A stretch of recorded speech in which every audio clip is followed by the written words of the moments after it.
Shalom. Lorsque l'ennemi veut t'imposer sa loi, l'Éternel bouleverse les choses et fait tourner toutes choses en ta faveur.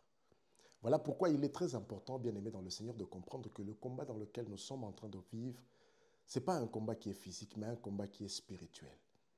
Alors, dès le moment où je prends conscience que du combat que je suis en train de faire face est un combat qui est spirituel, je vais tellement m'armer de la puissance de Dieu, je vais m'armer de la connaissance de la parole, afin de pouvoir mettre à terre tout ce qui est force et tout ce qui est puissance qui veut s'attaquer à ma destinée. La Bible parle et déclare que nous sommes plus qu'un vainqueur en Christ, parce que Jésus-Christ a triomphé de l'ennemi à la croix du Calvaire. Voilà pourquoi il est important que tu retiennes et que tu repasses cela du fond de ton cœur. Qu'à chaque fois que tu fais face à un défi, sache-le que tu ne fais pas partie du camp de ceux-là qui sont vaincus, mais tu fais partie du camp des plus que vainqueurs. Ça veut dire que le combat dans lequel tu es entré n'est qu'un combat qui est en différé. Ce qui fait que le match avait été déjà joué. La Bible déclare et dit qu'il a effacé l'acte dont les ordonnances nous condamnaient et qui subsistait contre nos vies.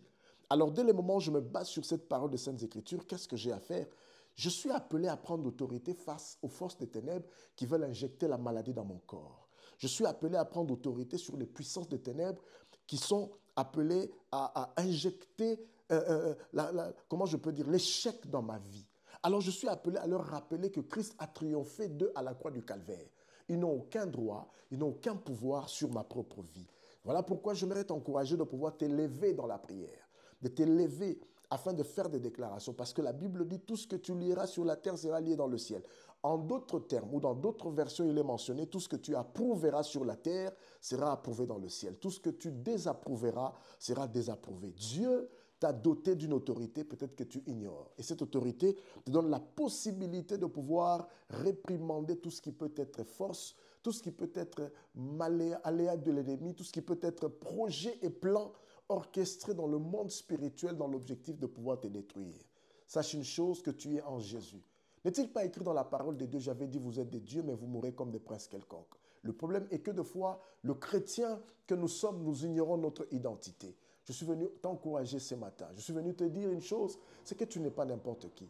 Tu as en toi les vertus, tu as en toi les armes spirituelles qu'il faut afin de pouvoir mettre à terre tous ces groupes ou tous ces sorciers qui veulent déstabiliser ta vie, qui veulent déstabiliser ton avenir, qui veulent déstabiliser ta destinée. Du reste, ces hommes et ces femmes ne sont pas contents du reste. L'ennemi n'est pas content de te voir évoluer. Il n'est pas content de te voir te lancer dans le business. Il n'est pas content de te voir dans le mariage. Il n'est pas content de te voir prospérer. Il n'est pas content de voir tes enfants. Il n'est pas content du tout.